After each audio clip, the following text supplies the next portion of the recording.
The Assyrian state entered its final and most expansive historical phase between 911 BC and 609 BC. Modern scholarship refers to this period as the Neo-Assyrian Empire, not to suggest novelty in Assyrian culture itself, but to distinguish this phase from earlier Assyrian polities that differed in structure, scale, and function. During these 3 centuries, Assyria transformed from a territorially constrained Near Eastern kingdom into a state that exercised sustained control over much of Mesopotamia, the Levant, Anatolia, and, for a limited time, Egypt. The period ends not in political transition, but in complete institutional disappearance. The starting point of this phase is conventionally placed in 911 BC, with the accession of Adad-nirari II. This date does not mark the founding of Assyria, which had existed for many centuries, but rather the reactivation of the Assyrian state as a permanently expansion-oriented political system. The endpoint, 609 BC, marks the final defeat of Assyrian forces at Haran and the disappearance of Assyria as an independent political entity. No Assyrian successor kingdom emerged after this date, and no later state claimed direct institutional continuity with the Assyrian Empire. The Neo-Assyrian Empire must be understood as a distinct historical system. Earlier Assyrian states, including those of the Old and Middle Assyrian periods, had exercised regional influence, conducted campaigns, and collected tribute. However, these earlier formations did not maintain continuous territorial expansion, nor did they govern large conquered regions through a standardized provincial administration. By contrast, the Neo-Assyrian state combined sustained military activity with centralized administration, permanent institutions of control, and an ideology of universal kingship. These features together define the imperial character of the period. A central feature of the Neo-Assyrian Empire was permanent expansion. Military campaigns were no longer episodic responses to immediate threats. Instead, they were strategic and long-term. Instead, they became a regularized activity of the state, conducted on an annual basis and supported by state infrastructure. Expansion was not limited to border security, but aimed at the systematic incorporation of neighboring regions. Territories once rated for tribute were increasingly annexed, reorganized, and governed directly. This shift had significant administrative, logistical, and demographic consequences that distinguished the Neo-Assyrian Empire from earlier Near Eastern hegemonies. Closely linked to this expansion was the development of a permanent military apparatus. While earlier Assyrian kings had raised armies as needed, the Neo-Assyrian state maintained a continuously mobilized military system. This included standing units, standardized equipment, organized command hierarchies, and logistical planning that supported long-distance campaigns. Although manpower still fluctuated seasonally and relied in part on levies, the army existed as an enduring institution rather than a temporary force. Military organization became one of the defining characteristics of the state. Equally important was the emergence of centralized administration. The Neo-Assyrian Empire did not rely solely on indirect rule through local elites. Over time, it developed a system of provinces governed by officials appointed by the Assyrian king. These governors were responsible for taxation, labor mobilization, security, and communication with the royal court. Administrative records, correspondence, and reporting systems allowed the central government to monitor conditions across vast territories. This bureaucratic capacity enabled the empire to extract resources and maintained control over regions far removed from the Assyrian heartland. The ideological framework of the Neo-Assyrian Empire reinforced these structures. The Assyrian kingship was presented as divinely sanctioned and universally applicable. Royal inscriptions consistently portrayed the king as the legitimate ruler over all lands, charged with maintaining order and enforcing obedience. This ideology did not merely justify expansion after the fact, it functioned as a guiding principle of state action. Military campaigns, administrative reorganization, and punitive measures were all represented as expressions of this universal authority. The king was depicted not as a regional monarch, but as a ruler whose authority extended wherever Assyrian power could reach. It is essential to clarify what the Neo-Assyrian Empire was not. It was not a short-lived military confederation, nor was it a loosely connected network of tribute-paying states. It was not driven by a single ruler or by a unique cultural disposition toward violence. The empire was a durable political system that evolved, adapting its methods in response to internal and external pressures. Its policies changed across different reigns, reflecting shifts in administrative capacity, military technology, and regional conditions. The Neo-Assyrian Empire also cannot be reduced to a narrative centered exclusively on brutality or spectacle. While Assyrian sources describe violence in explicit terms, these descriptions must be understood within the context of royal inscriptional practice and state communication.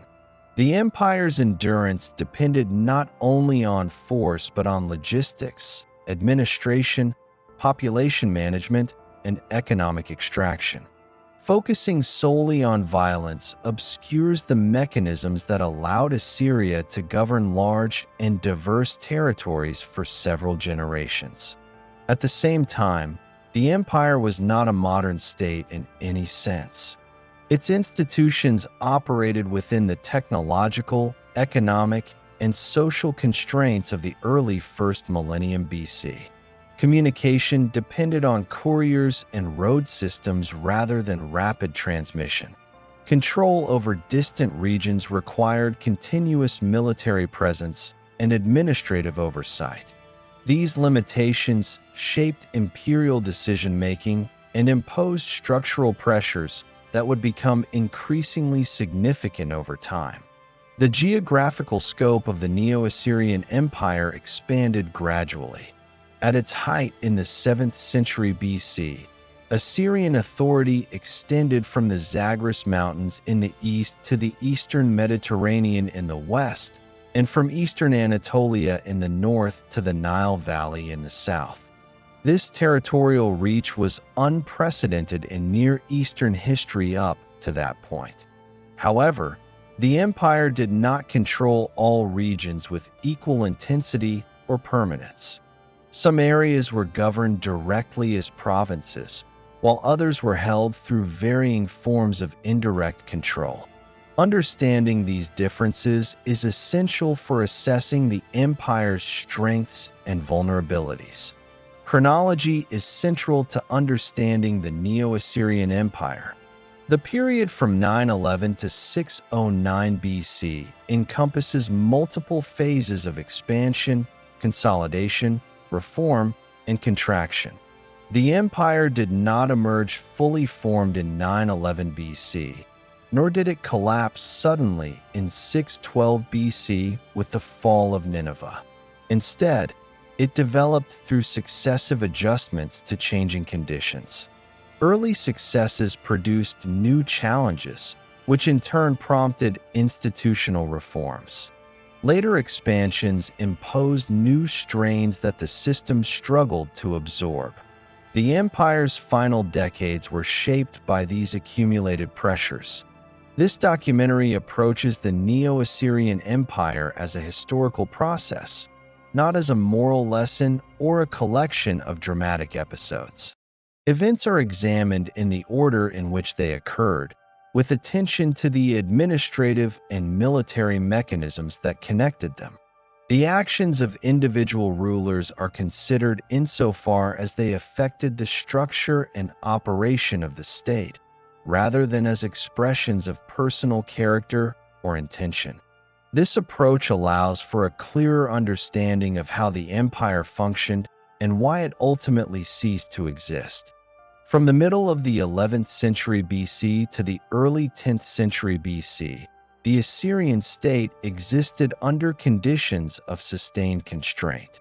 This period followed the contraction of Middle Assyrian authority and preceded the renewed expansion that would begin in 911 BC. During these decades, Assyria did not disappear, but its territorial reach, political leverage, and economic capacity were sharply reduced. Understanding this phase is necessary to explain why the Assyrian state later adopted permanent militarization and expansion as structural solutions rather than temporary measures. Geographically, Assyria was centered in northern Mesopotamia, along the middle reaches of the Tigris River. Its core urban centers, Assur, Nineveh, and nearby settlements, remained inhabited and administratively functional throughout this period. However, Assyrian control beyond this heartland diminished. Regions that had previously supplied tribute, labor, or military support fell outside reliable Assyrian authority. The state's effective territory contracted to a defensible core, with borders that were neither fixed nor secure.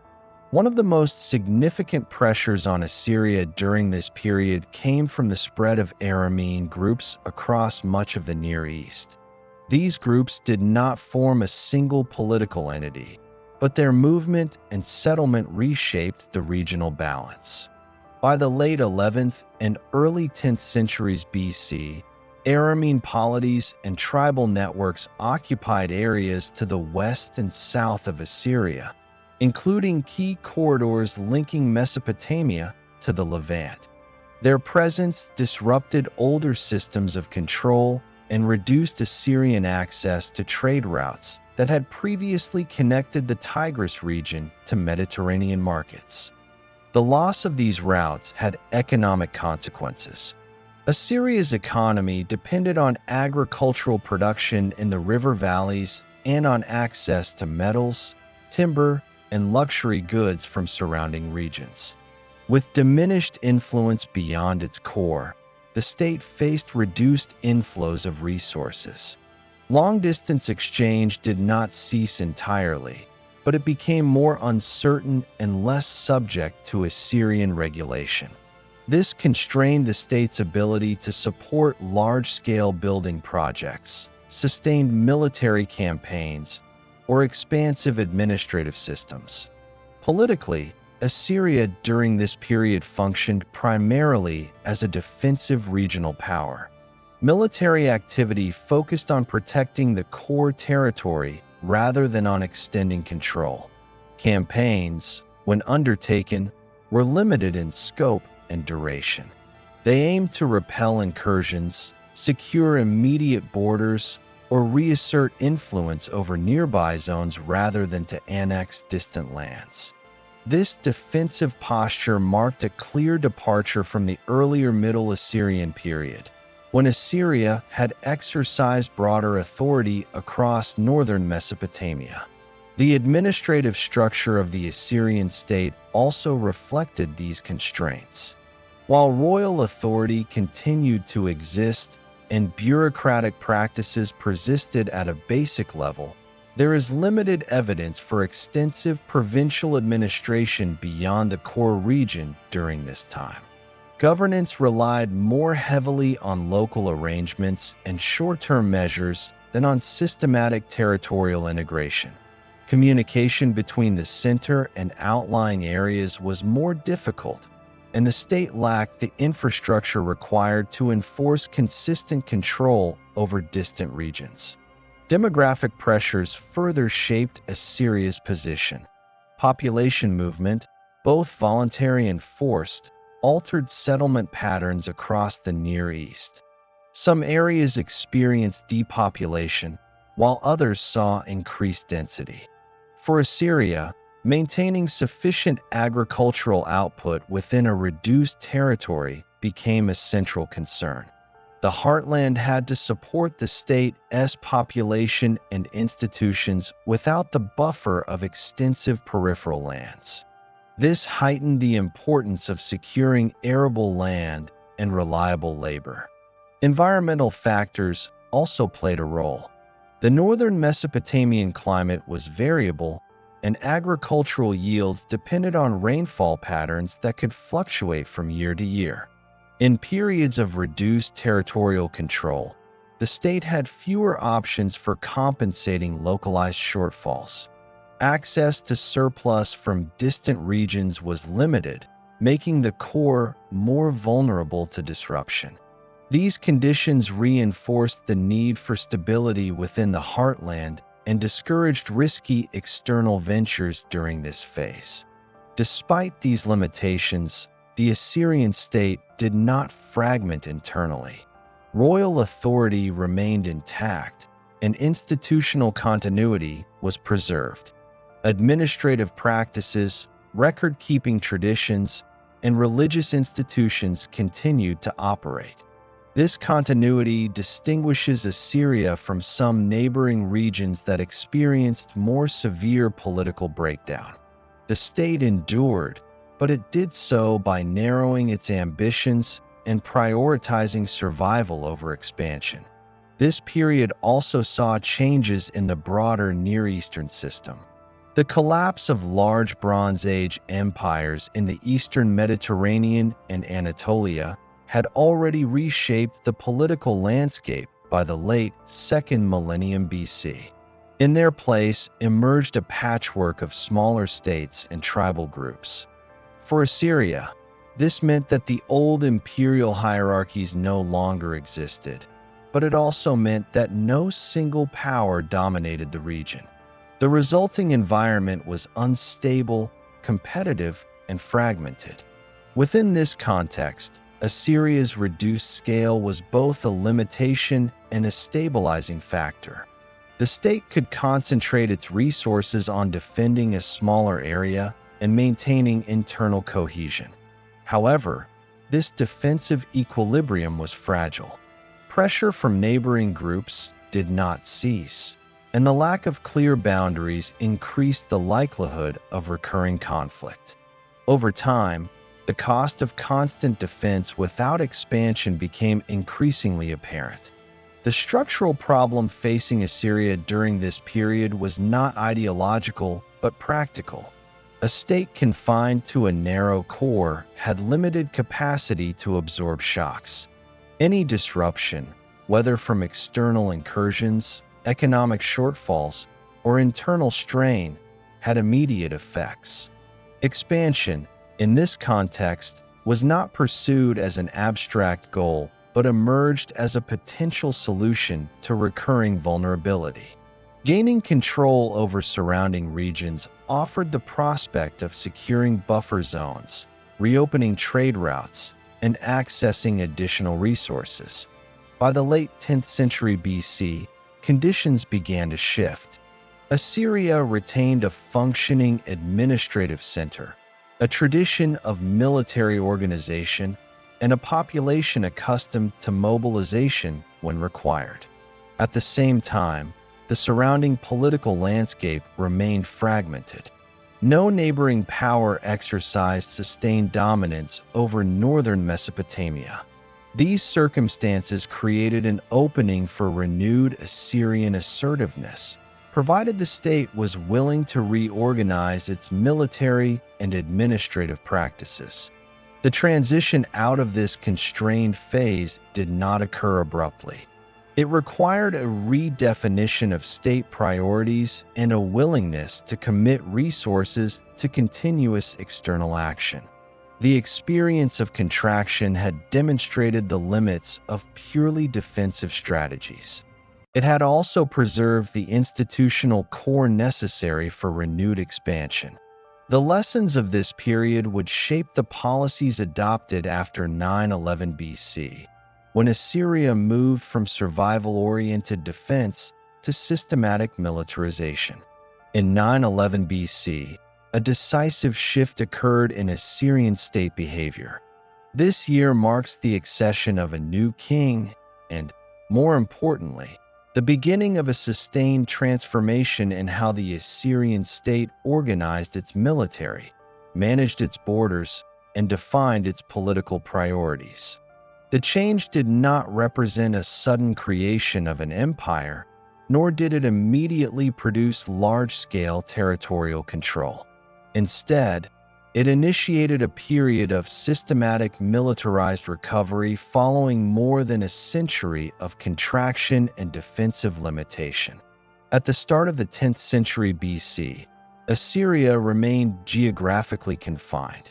Its effective authority centered on the Middle Tigris region, including the city of Assur and nearby settlements. The surrounding landscape was unstable. Aramean groups continued to occupy or influence territories to the west and south, while the Zagros foothills to the east were contested by various highland communities. No external power dominated northern Mesopotamia, but no area beyond the Assyrian core could be considered secure. The innovation of the period beginning in 911 BC was the institutionalization of annual military campaigning. Rather than mobilizing only in response to immediate threats, the Assyrian state began to organize regular expeditions beyond its borders. These campaigns followed a predictable seasonal rhythm, typically conducted during periods favorable for movement and supply. The objective was not immediate annexation of distant lands, but the gradual reassertion of authority over adjacent regions that had slipped from Assyrian influence. Military organization during this phase became more consistent. Units were assembled according to established hierarchies, equipment was standardized where possible, and command structures were formalized. While the army still relied on levies and seasonal manpower, it functioned as a permanent institution of the state. Military readiness was no longer an occasional requirement, but a constant condition. This represented a significant departure from the more reactive posture of the preceding centuries. Early campaigns focused on border stabilization. Assyrian forces moved into neighboring zones to suppress raiding, compel recognition of Assyrian authority, and secure key routes linking the heartland to surrounding areas. These operations were limited in scale. They did not seek to establish long-term occupation deep beyond the core, nor did they attempt to dismantle existing political structures wholesale. Instead, they aimed to create a buffer of compliant territories that reduced immediate pressure on the Assyrian center. The targets of these campaigns were often local leaders and communities that had asserted autonomy during the period of Assyrian weakness. Military action was followed by the imposition of obligations, including tribute payments, hostages, or labor contributions. These measures were designed to re-establish asymmetrical relationships rather than to absorb territories directly into the state. Control remained indirect, and enforcement depended on the credible threat of renewed military intervention. Logistics played an increasingly important role in these operations. Supplying troops beyond the core required planning, coordination, and the ability to move provisions along established routes. The Assyrian state invested in maintaining roads and river crossings, as well as in organizing transport animals and support personnel. These logistical systems did not yet support sustained occupation far from the heartland, but they allowed for repeated seasonal operations with increasing efficiency. The effects of this militarized revival were cumulative rather than immediate. Each campaign reinforced the perception of Assyrian resilience and capacity. Neighboring groups adjusted their behavior accordingly, sometimes offering submission or tribute to avoid confrontation. Over time, this altered the regional balance, even without large territorial annexations. Assyria's influence expanded outward through repeated demonstrations of force rather than through permanent garrisons. Administrative practices during this period remained relatively limited outside the core. The state did not yet possess the infrastructure required to govern large provinces beyond Assyria proper. Communication with distant areas was slow, and the extraction of resources depended on negotiated arrangements rather than systematic taxation. The emphasis remained on military leverage rather than administrative integration. Despite these limitations, the state's internal capacity strengthened. Regular campaigning provided training and experience for officers and troops.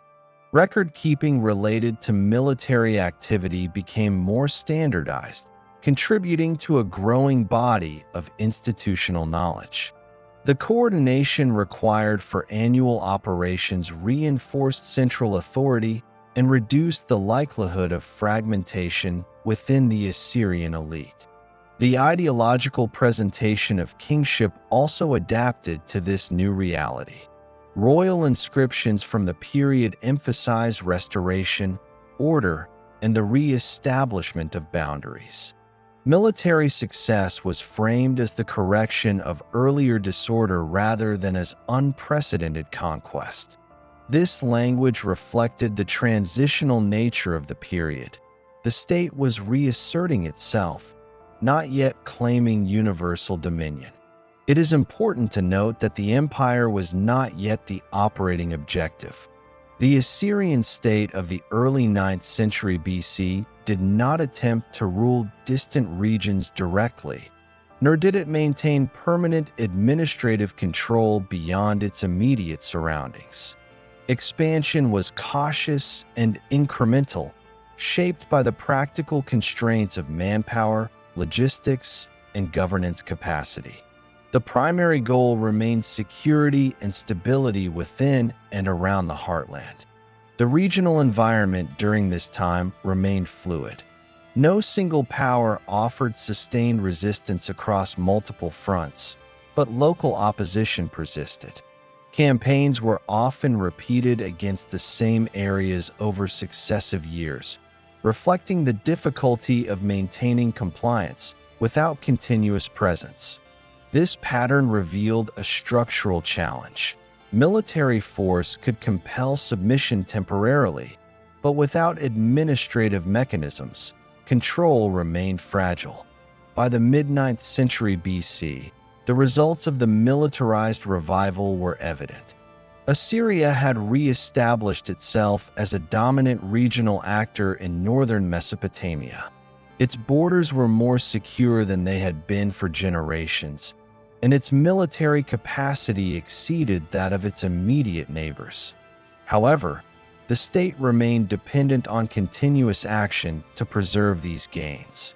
Any lapse in military pressure risked renewed instability. The experience of this period demonstrated both the effectiveness and the limits of militarization alone. Regular campaigning restored Assyrian confidence and deterrence, but it did not resolve the underlying problem of governance beyond the core. The state could impose obligations, but it could not yet administer large territories directly. This imbalance between military reach and administrative depth would shape subsequent developments. As the period between 911 and 883 BC progressed, the Assyrian state accumulated experience, resources, and institutional memory. Military success increased the inflow of tribute and labor, strengthening the core economy. This, in turn, supported further military investment. The relationship between warfare and state capacity became increasingly self-reinforcing. By the end of this phase, Assyria stood at a threshold. The state had proven that sustained militarization could reverse decline and expand influence. At the same time, it had exposed the limitations of indirect control and repeated campaigning. The conditions were in place for a shift toward more aggressive and systematic methods of domination. That shift would occur in the following period, as the Assyrian state moved beyond recovery and toward a more explicitly coercive imperial model. Between 883 and 859 BC, the Assyrian state entered a new phase marked by the systematic escalation of coercion as an instrument of rule. This period corresponds to the reign of Ashurnasirpal II, under whom earlier patterns of militarized recovery were transformed into a more aggressive and demonstrative mode of domination. The changes introduced during these years did not create the Assyrian Empire in its later form, but they altered the methods by which Assyrian power was projected and maintained. By the beginning of this reign, Assyria had already re-established itself as a dominant regional force in northern Mesopotamia. Annual campaigning was established, borders were more secure than in previous generations, and neighboring polities recognized Assyrian military superiority. However, this dominance remained fragile. Control over surrounding regions depended on repeated demonstrations of force rather than on permanent administrative presence. Compliance was temporary, and rebellion remained a recurring condition. The state faced the problem of enforcing authority across a widening area without the administrative infrastructure to govern it directly. The response adopted during this period was the institutionalization of extreme punitive measures as a standard component of military operations. Violence was no longer limited to battlefield engagement or the suppression of immediate resistance. Instead, it was applied publicly, repeatedly, and in highly visible forms. These measures were documented in official inscriptions and reliefs, which were displayed in prominent architectural settings within Assyrian cities. The intent of these records was not private remembrance, but public communication. Military campaigns during this period expanded in scope and intensity. Assyrian forces moved beyond border stabilization into deeper penetrations of neighboring regions, including areas of northern Syria and the upper Euphrates. These campaigns followed established seasonal patterns, but their objectives shifted. In addition to extracting tribute or securing routes, they aimed to redefine the cost of defiance. Communities that resisted were subjected to mass punishment, while those that submitted were spared similar treatment. This differential outcome was central to the system being constructed. Punitive actions included executions, mutilations, destruction of settlements, and forced population transfers. These actions were not carried out indiscriminately. They were applied selectively, often after resistance or noncompliance, and were intended to produce a broader deterrent effect. The physical scale of punishment exceeded what was necessary to neutralize immediate threats. Its function was communicative as much as tactical. The Assyrian state invested heavily in recording these actions. Relief carvings depict scenes of sieges, punishments, and submission in standardized visual language. Written inscriptions describe campaigns in formulaic detail, emphasizing the consequences faced by those who opposed Assyrian authority. These records were placed in palaces and temples, spaces accessible to elites, officials, and visiting delegations. Through repetition, they established a consistent message about the nature of Assyrian rule. At the same time, deportation became a more regularized practice. Populations from defeated regions were relocated to other parts of the Assyrian-controlled world. This process served multiple functions. It reduced the likelihood of renewed resistance by disrupting local social structures. It provided labor for construction, agriculture, and state projects in other regions. It also facilitated the redistribution of skills and knowledge across the state's territory.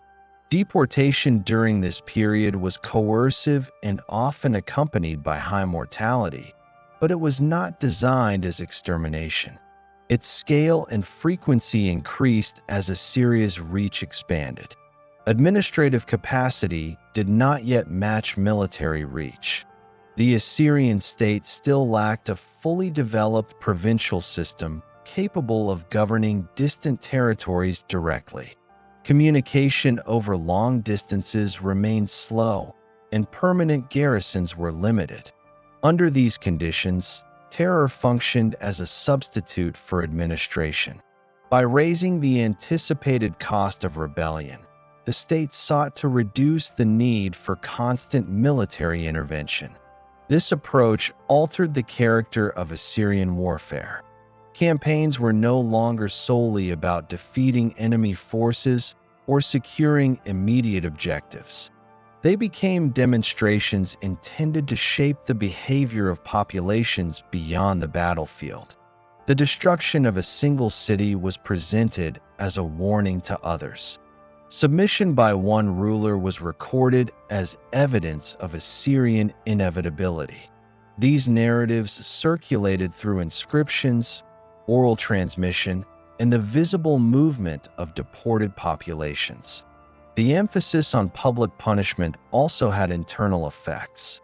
Within Assyria, these displays reinforced royal authority and centralized control. They demonstrated the king's capacity to mobilize force, enforce obedience, and command resources. Officials, soldiers, and administrators operated within a system that prioritized compliance and efficiency. The regular execution of campaigns and punishments required coordination across multiple sectors of the state, further integrating military and administrative functions. Despite the expansion of coercive methods, the Assyrian state during this period still relied heavily on indirect control. Many regions remained outside permanent Assyrian administration. Local elites were allowed to retain positions of authority provided they acknowledged Assyrian supremacy and met imposed obligations. Terror reduced the frequency of resistance but did not eliminate it. The absence of administrative integration meant that control remained contingent on continued pressure.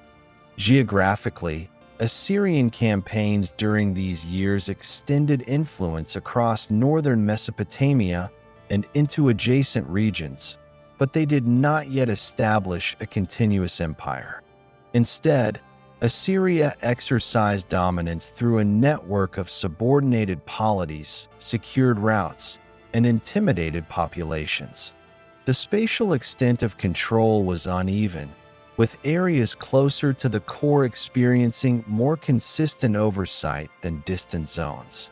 The economic consequences of this system were significant. Tribute flowed into the Assyrian heartland in the form of agricultural produce, livestock, metals, and luxury goods. Labor obtained through deportation supported large construction projects, including palace complexes and urban expansion. These inflows strengthened the core economy and supported further military activity. The relationship between coercion and resource extraction became increasingly direct. However, the reliance on terror also produced structural tensions. While fear could suppress resistance in the short term, it did not create durable administrative relationships. Regions subjected to severe punishment often required repeated intervention. The cost of maintaining dominance through intimidation alone increased as Assyria's sphere of influence widened. Each new campaign extended commitments without necessarily adding stable governance capacity. By the end of this reign in 859 BC, Assyria had undergone a clear transformation. The state had moved beyond recovery and deterrence into a phase characterized by deliberate and visible coercion. Terror was no longer an episodic response to rebellion, but an integrated element of imperial practice. The methods developed during this period reshaped how Assyrian power was perceived across the Near East. In 859 BC, Assyrian military activity entered a phase characterized by broader reach and sustained engagement with organized opposition. This period corresponds to the reign of Shalmaneser III, during which the Assyrian state continued the practices established in the previous decades while confronting new structural limits. Expansion accelerated, but the methods available to secure long-term control lagged behind the widening scope of operations. At the outset of this reign, Assyria possessed a hardened military apparatus and a reputation for decisive coercion. Annual campaigns were routine, logistical planning was established, and neighboring polities recognized Assyrian capacity to impose compliance. The state's authority extended beyond the immediate heartland through a network of subordinated rulers and communities obligated to provide tribute and support. However, this system depended on continued military pressure and lacked the administrative depth required for permanent integration of distant regions. Assyrian campaigns during this period pushed westward into Syria and toward the Levantine corridor. These regions were strategically significant due to their access to trade routes linking Mesopotamia with the Mediterranean. Control over these routes promised material inflows that could sustain further military activity and urban development within Assyria. As Assyrian forces advanced, they encountered a political landscape composed of multiple states with established institutions and shared interests in resisting external domination. The most prominent expression of this resistance occurred in 853 BC at the Battle of Karkar. A coalition of Levantine and Syrian rulers assembled forces to confront the Assyrian advance. Contemporary Assyrian records describe the engagement in conventional victory language, emphasizing enemy casualties and submission. However, subsequent developments indicate that the battle did not result in immediate Assyrian control over the region. Coalition resistance limited Assyrian consolidation in the short term, even as Assyria retained the capacity to continue campaigning. The significance of Karkar lies not in its tactical outcome, but in what it revealed about the evolving balance of power. Organized resistance did not defeat the Assyrian army, but it demonstrated that military superiority alone could not guarantee the rapid incorporation of complex political regions. The Assyrian state responded not by withdrawing, but by maintaining pressure through repeated campaigns in the years that followed. Expansion continued incrementally rather than decisively. Throughout the 850s and 840s BC, Assyrian forces returned repeatedly to the western regions. Campaigns targeted the same areas over successive years, compelling renewed submissions and extracting tribute. This pattern reflects the limits of indirect control. Compliance achieved through intimidation and punishment was temporary, requiring constant reinforcement. The absence of permanent administrative structures in these regions meant that Assyrian authority dissipated when military presence receded. Tribute formed the core mechanism of Assyrian control during this phase. Subordinated rulers were required to deliver goods such as metals, textiles, livestock, and luxury items to the Assyrian court. These payments reinforced Assyrian dominance and contributed materially to the state's economy. At the same time, reliance on tribute created vulnerabilities.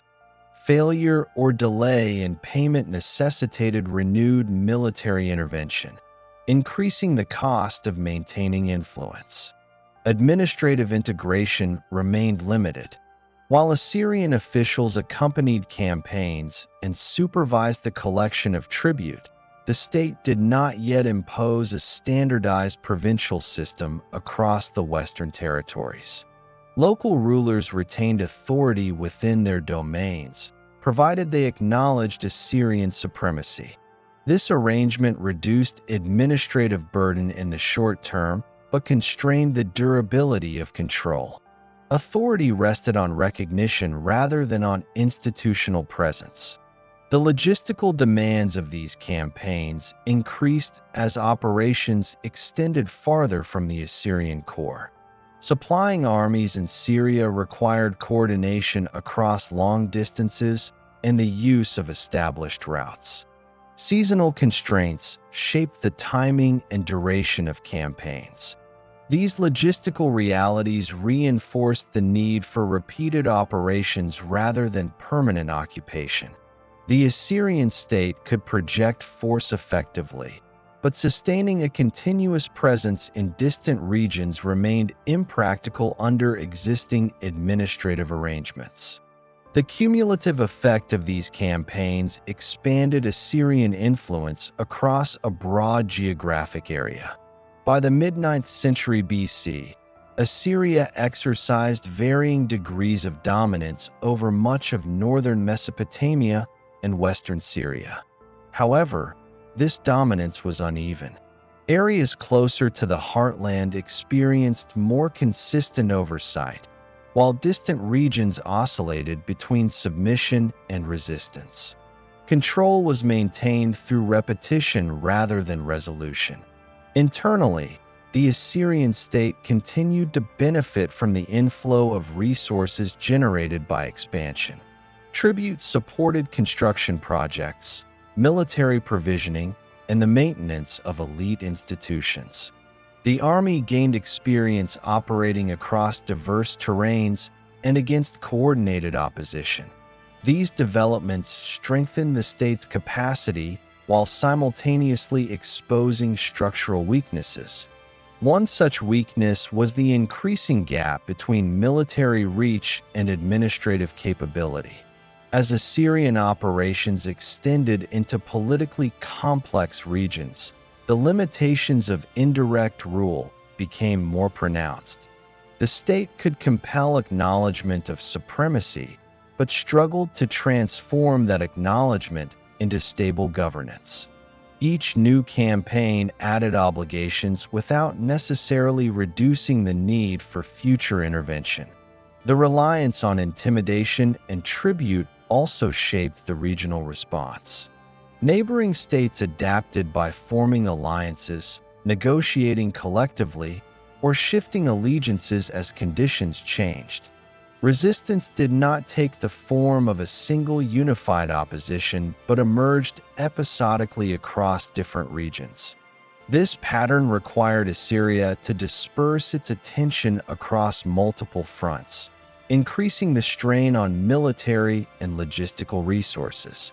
By the later years of this reign, the pattern of expansion had reached a point of diminishing returns. Military success continued, but each additional advance required proportionally greater effort to maintain. The state's capacity to coerce exceeded its capacity to administer. This imbalance did not halt expansion, but it limited the effectiveness of existing methods. The period from 859 to 824 BC thus represents a critical phase in Assyrian imperial development. The state demonstrated that it could operate beyond its immediate borders against organized opposition and sustain long-distance campaigning over decades. At the same time, it became evident that indirect control through tribute and intimidation could not secure lasting stability across complex regions. The experience of this period did not reverse Assyrian expansion. Instead, It clarified the constraints within which the state operated. Continued reliance on vassalage and tribute exposed Assyria to recurring resistance and escalating costs. These conditions created pressure for institutional change, even if such change was not yet implemented. By 824 BC, Assyria remained the dominant military power in the Near East, but its system of control showed clear limitations. After 824 BC, Assyrian expansion did not cease, but the conditions under which it operated began to change. The Assyrian state remained intact, its army active, and its authority formally recognized across wide areas. At the same time, the mechanisms that had sustained expansion during the 9th century BC came under increasing strain. This period is defined not by collapse, but by persistent internal destabilization that exposed the limits of an empire built primarily on military pressure and indirect control.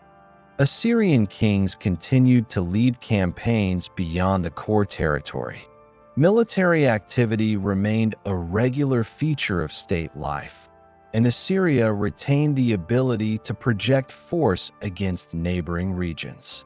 However, the outcomes of these campaigns became less decisive. Operations increasingly repeated earlier objectives rather than producing new forms of control. Regions that had been subdued returned to resistance once military pressure eased, requiring renewed intervention. This pattern indicated that expansion had reached a level where maintenance absorbed more resources than initial conquest. One source of instability during this phase was succession disruption. The Assyrian kingship remained intact as an institution, but transitions between rulers were not always smooth. Competing claims, internal rivalries, and court-based struggles affected the coherence of central authority. These tensions did not destroy the state, but they reduced the consistency with which policy could be enforced across the empire. Periods of internal uncertainty created openings for resistance in peripheral regions. Administrative capacity also lagged behind territorial reach. Assyria still relied heavily on indirect control through local rulers and tribute obligations. The absence of a fully developed provincial system meant that governance depended on personal relationships, negotiated submission, and repeated demonstrations of force. Communication between the royal center and distant regions remained slow, limiting the state's ability to respond quickly to local developments. As a result, authority fluctuated unevenly across space and time. The strain on military resources became more visible during this period. Campaigns were conducted across multiple fronts, often in successive years, placing sustained demands on manpower, logistics, and provisioning. While Assyria maintained a capable army, the cumulative cost of repeated operations increased. Troops were required not only for expansion, but also for the suppression of rebellion and the defense of existing territories. This reduced flexibility and increased dependence on continued extraction from subject regions. Economic pressures accompanied these military demands. Tribute and spoils continued to flow into the Assyrian heartland, but the reliability of these inflows varied. Regions experiencing repeated intervention often suffer disruption to agricultural production and trade, reducing their capacity to meet obligations.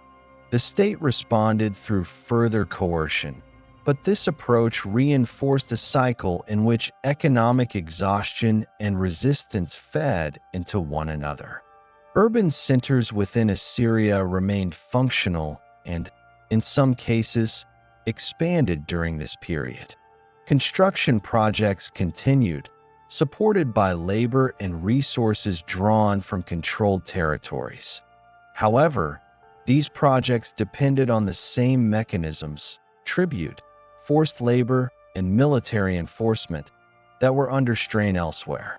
The concentration of resources in the core increased disparities between the heartland and peripheral regions, sharpening the unevenness of imperial control.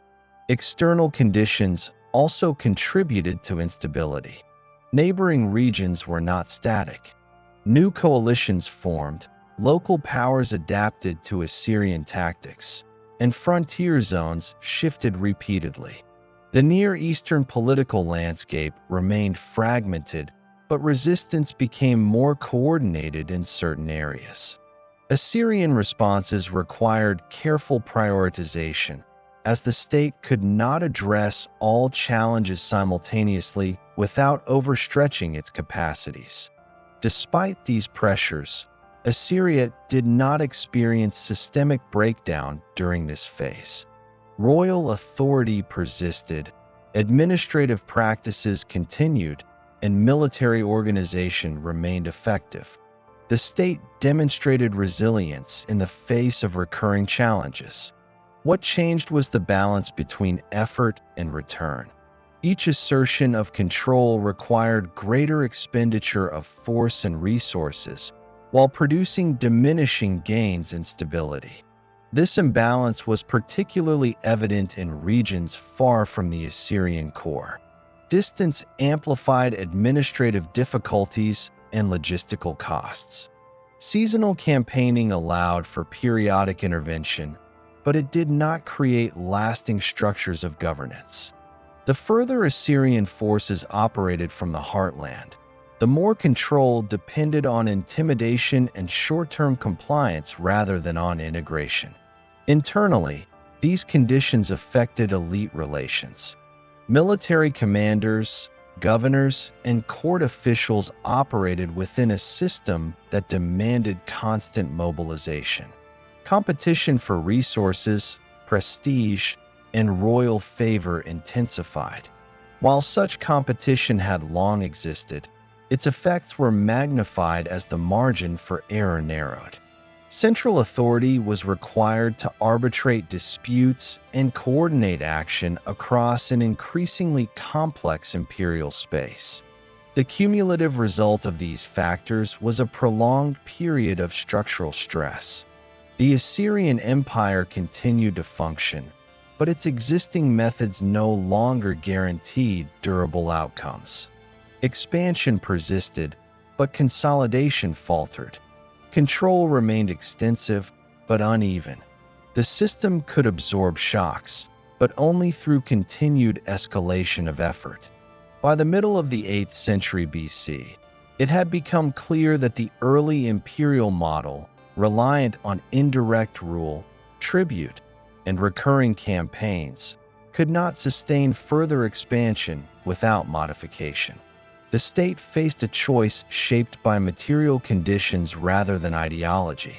Either it would accept a ceiling on effective control, or it would alter the way conquered territories were governed. This period did not resolve that tension. Instead, it clarified it.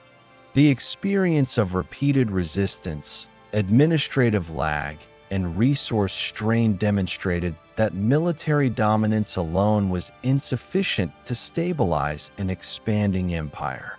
In 745 BC, a decisive reorganization of the Assyrian state began. The change did not arise from the creation of new ambitions, but from the recognition that existing methods could no longer sustain expansion. Military dominance had outpaced administrative capacity, producing repeated resistance, rising costs, and uneven control. During the years that followed, Assyria altered the way conquered territories were governed, supplied, and integrated. This transformation marked the transition from an expansionary power dependent on indirect control to a territorial empire built on systematic administration. The central feature of this transformation was the replacement of vassalage with direct provincial rule. Before this period, Assyria relied heavily on local rulers to govern conquered regions on its behalf. These rulers retained authority in exchange for tribute and military support. While this arrangement reduced administrative burden, it proved unstable. Local elites retained independent power bases and could reverse allegiance when conditions changed. Under the new system, many client kings were removed, and their territories were reorganized as provinces under Assyrian authority. Provincial administration introduced a standardized framework of governance. Territories were divided into defined units, each overseen by a governor appointed by the Assyrian king. These governors were responsible for collecting taxes, organizing labor, maintaining order, and reporting conditions to the central administration. Authority no longer rested on negotiated submission, but on institutional presence. This reduced reliance on repeated military intervention and allowed the state to maintain continuous oversight. The creation of provinces required new administrative infrastructure. Assyrian officials recorded population counts, land assessments, and production levels to determine tax obligations. These records enabled predictable extraction of resources rather than episodic tribute. Agricultural produce, livestock, metals, and manufactured goods were collected according to standardized schedules. This regularization stabilized the flow of resources into the Assyrian heartland and supported sustained military readiness. Labor extraction was reorganized alongside taxation. Instead of relying primarily on ad hoc levies or punitive seizures, the state imposed structured labor obligations on provincial populations. Laborers were assigned to agricultural projects, construction, transport, and military support roles. This system allowed the state to mobilize manpower more efficiently and to plan large-scale projects without constant coercive disruption. Military organization adapted to support this administrative model. The Assyrian army continued to function as a permanent institution, but its deployment became more closely aligned with provincial control. Garrisons were stationed in key locations to secure routes, protect administrative centers, and enforce authority. These forces reduced the need for repeated seasonal campaigns against the same regions. Military presence shifted from episodic intervention to continuous stabilization. The integration of administration and military control altered the character of Assyrian expansion. Conquest no longer ended with submission and tribute. It was followed by reorganization and incorporation. Territories absorbed into the provincial system became part of the empire's permanent structure. This shift reduced the volatility that had characterized earlier phases of expansion and allowed Assyria to maintain authority across greater distances. Population movement became a central instrument of this new system.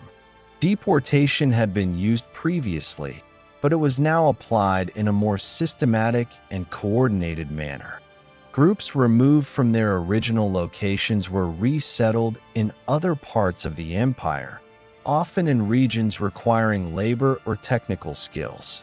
This process disrupted local power networks that could support resistance and redistributed manpower according to state priorities. Deportation during this period remained coercive and often harsh, but it functioned as a tool of administrative integration rather than as an isolated punitive act. Communication networks expanded to support provincial governance. Roads were maintained to connect administrative centers with the Assyrian core. Couriers transmitted reports, orders, and intelligence across the empire. This flow of information enabled the central government to monitor conditions, respond to disturbances, and coordinate action across multiple regions. While communication remained limited by distance and technology, its regularization marked a significant improvement over earlier periods. Legal and fiscal practices were standardized across provinces. Local customs were not eliminated, but Assyrian authority established overarching requirements that applied regardless of region. Taxes, labor obligations, and military support were defined by imperial norms rather than by local negotiation. This consistency reduced ambiguity and limited opportunities for selective compliance. The shift toward direct administration also affected elite relations within Assyria. Governors, military commanders, and court officials operated within a more structured hierarchy. Authority derived from appointment and performance rather than from personal alliances alone. This reduced the autonomy of local power holders and increased dependence on the central state. At the same time, it required effective coordination to prevent fragmentation within the administrative elite. The cumulative effect of these changes was a rebalanced imperial system. Military force remained essential, but it was no longer the sole mechanism of control. Administration, taxation, labor management, and communication became equally central. Expansion could proceed without relying exclusively on intimidation or repeated campaigns. The empire gained depth as well as breadth. This transformation did not eliminate resistance. Rebellions continued to occur, particularly in newly annexed regions. However, the state's capacity to respond changed. Administrative presence allowed for earlier detection of unrest, while garrisons provided immediate enforcement. Repression could be localized and sustained without mobilizing large expeditionary forces. Over time, this reduced the frequency and scale of uprisings. The reorganization undertaken during this period also reshaped Assyria's economic base. Predictable taxation supported long-term planning and investment. Agricultural production in provincial territories was integrated into imperial supply networks. Craft production and resource extraction were coordinated to meet state needs. These developments increased the resilience of the Assyrian economy and supported further expansion. By the end of this phase in 727 BC, Assyria had completed a structural transition. The empire no longer depended primarily on indirect rule and episodic coercion. It operated through a system of provinces, governors, standardized obligations, and integrated military support. This system allowed Assyria to govern a multi-regional empire with greater consistency than had previously been possible. The changes introduced during these years did not represent a departure from Assyria's earlier trajectory, but an adaptation to its consequences. Expansion had revealed the limits of older methods. Administrative reform addressed those limits by embedding control within the territories themselves. This transformation established the institutional foundation upon which the later Assyrian Empire would operate, enabling further conquests while reducing the instability that had accompanied earlier phases of growth. After 745 BC, the Assyrian Empire no longer relied primarily on intimidation and repeated campaigning to maintain control. The administrative reforms already introduced were now applied across expanding territories, transforming conquest into a continuous system of governance. This period is defined by the practical operation of empire, how land was managed, how populations were organized, how resources were extracted, and how information moved between the provinces and the Assyrian core. These mechanisms allowed Assyria to rule large and diverse regions with a level of consistency not previously achieved. Provincial administration formed the backbone of this system. Territories annexed by Assyria were divided into provinces with defined boundaries. Each province was overseen by a governor appointed directly by the Assyrian king. Governors exercised authority over taxation, labor mobilization, security, and judicial matters within their jurisdiction. Their position did not depend on local legitimacy or hereditary status, but on royal appointment and continued performance.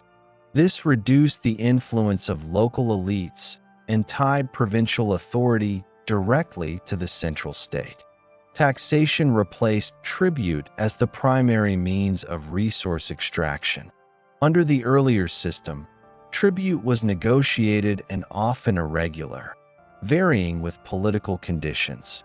The provincial system imposed predictable and standardized obligations. Agricultural produce, livestock, and manufactured goods were assessed according to land and population registers. These assessments allowed the state to estimate annual yields and plan resource allocation. Taxes were collected on a regular schedule and transported to storage facilities in the Assyrian heartland or redistributed to support military and administrative needs within the provinces. Labor obligations were organized alongside taxation. Provincial populations were required to provide labor for state projects, including agriculture, construction, road maintenance, and military logistics. Labor was assigned through administrative channels rather than seized during punitive campaigns. This system reduced disruption to local economies while ensuring a steady supply of manpower. Laborers worked on irrigation systems, fortifications, administrative buildings, and transport infrastructure, supporting both local stability and imperial integration. Deportation functioned as a complementary mechanism within this administrative framework. Population groups from regions that resisted Assyrian authority or required reorganization were relocated to other parts of the empire. These movements were planned and recorded by officials. Deportees were resettled in areas where labor was needed, including agricultural zones, urban construction sites, and strategic locations requiring population reinforcement. While coercive and often accompanied by hardship, deportation served to redistribute manpower and weaken local networks capable of organizing resistance. The scale of deportation during this period increased, but it remained selective rather than universal. Entire regions were not emptied indiscriminately. Instead, specific segments of populations were moved while others remained under provincial administration. This approach balanced control with continuity of production. Agricultural output and tax revenue were preserved while potential sources of instability were dispersed. Military presence under this system shifted in character. Instead of relying solely on large field armies conducting seasonal campaigns, Assyria stationed garrisons in key provincial centers. These garrisons protected administrative hubs, secured transport routes, and enforced compliance with state obligations. Their presence reduced the need for repeated large-scale interventions and allowed the state to respond quickly to local disturbances. The army thus became an instrument of continuous enforcement rather than episodic conquest. Road networks were expanded and maintained to support administration and military movement. Roads connected provincial centers with the Assyrian core and with one another. Way stations and supply points facilitated the movement of officials, troops, and goods. These routes enabled predictable communication and reduced the isolation of distant provinces. Control over roads also allowed the state to monitor trade and movement across imperial territory. Communication systems supported this infrastructure. Couriers carried written reports between governors and the royal court, transmitting information on tax collection, labor assignments, security conditions, and local developments. This flow of information allowed central authorities to track conditions across the empire and to issue instructions accordingly. Although communication was limited by distance and technology, its regularization marked a significant improvement over earlier periods. Intelligence gathering became more systematic. Provincial officials reported signs of unrest, population movement, and economic disruption. These reports informed decisions on military deployment and administrative adjustment. Intelligence did not eliminate rebellion, but it allowed the state to anticipate and contain disturbances more effectively. Responses could be targeted rather than generalized, reducing the scale of disruption required to restore order. Judicial authority within provinces operated under Assyrian oversight. Local legal practices continued in many areas, but ultimate authority rested with the governor and, by extension, the royal administration. Disputes affecting taxation, labor obligations, or security were handled through imperial channels. This reinforced the perception of Assyrian authority as permanent and institutional rather than temporary or negotiable. Economic integration followed administrative consolidation. Provincial production was linked to imperial supply systems. Grain, livestock, metals, and craft goods moved along established routes to meet state demands. Surpluses supported military provisioning, construction, and elite consumption. This integration reduced the vulnerability of the Assyrian core to local shortages and stabilized resource flows across regions with differing ecological conditions. Urban centers within the empire reflected these changes. Provincial capitals expanded as administrative hubs, housing officials, garrisons, storage facilities, and workshops. These centers became points of contact between local populations and imperial authority. While cultural practices varied, administrative procedures were consistent. This uniformity distinguished the Assyrian system from earlier empires that relied more heavily on local autonomy. The cumulative effect of these mechanisms was a more durable form of control. Authority no longer depended primarily on fear generated by punishment, but on continuous administration supported by military presence. Compliance became routine rather than exceptional. While resistance continued to occur, it was increasingly managed within an established framework rather than addressed through ad hoc campaigns. By 720 BC, the Assyrian Empire had demonstrated that large-scale territorial rule was operationally feasible. The combination of provincial governance, standardized taxation, organized labor, planned population movement, and integrated military support allowed Assyria to manage complexity on an unprecedented scale. These systems did not eliminate instability, but they reduced the volatility that had characterized earlier phases of expansion. After 734 BC, Assyrian expansion entered a phase in which administrative systems were applied to regions with long-established political traditions, dense populations, and external diplomatic connections. The Levant, including the territories of the southern Levantine states and the kingdom centered on Samaria, presented challenges that differed from those encountered in northern Mesopotamia or Anatolia. These regions were geographically distant from the Assyrian core, economically valuable, and politically complex. Assyrian intervention here tested the limits of provincial governance and exposed the long-term costs of ruling resistant territories.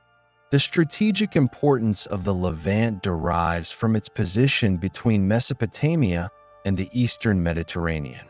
Control over this corridor allowed access to maritime trade, luxury goods, metals, and agricultural surplus. It also reduced the ability of rival powers to form coalitions against Assyrian interests. For these reasons, Assyrian campaigns during this period focused on securing the Levantine route and neutralizing states that disrupted Assyrian control over movement and exchange. Military operations in the region followed patterns established elsewhere, but encountered more persistent resistance. Levantine states possessed established urban centers, organized administrations, and traditions of regional diplomacy. These states were accustomed to negotiating alliances and balancing between larger powers. As Assyrian pressure increased, some submitted to imperial authority, while others attempted to resist through coalition building or by withholding obligations. Assyrian intervention intensified after 734 BC, when campaigns targeted multiple Levantine polities in succession. These operations combined military action with administrative reorganization. Territories that complied were integrated into the imperial system through tribute or, increasingly, through provincial administration. Territories that resisted faced direct intervention, including siege warfare and population displacement. The kingdom centered on Samaria illustrates how Assyrian control was imposed in regions with entrenched political structures. Initially, Assyrian authority took the form of imposed obligations rather than immediate annexation. Local rulers remained in place under supervision, required to deliver resources and align foreign policy with Assyrian interests. This arrangement reflected the transitional nature of Assyrian control during the early stages of integration. Resistance persisted despite these measures. The combination of distance from the Assyrian core, access to alternative trade routes, and regional diplomatic ties allowed repeated challenges to imperial authority. Each episode of resistance required renewed intervention, increasing the cost of maintaining indirect control.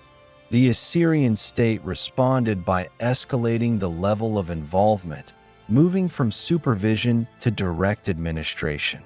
The decisive phase occurred in 722 BC, when Assyrian forces captured Samaria after prolonged operations. This event did not represent a sudden change in Assyrian policy, but the culmination of a process already underway. Following the capture of the city, the territory was reorganized under Assyrian administration. Local political structures were dismantled, and the region was incorporated into the provincial system.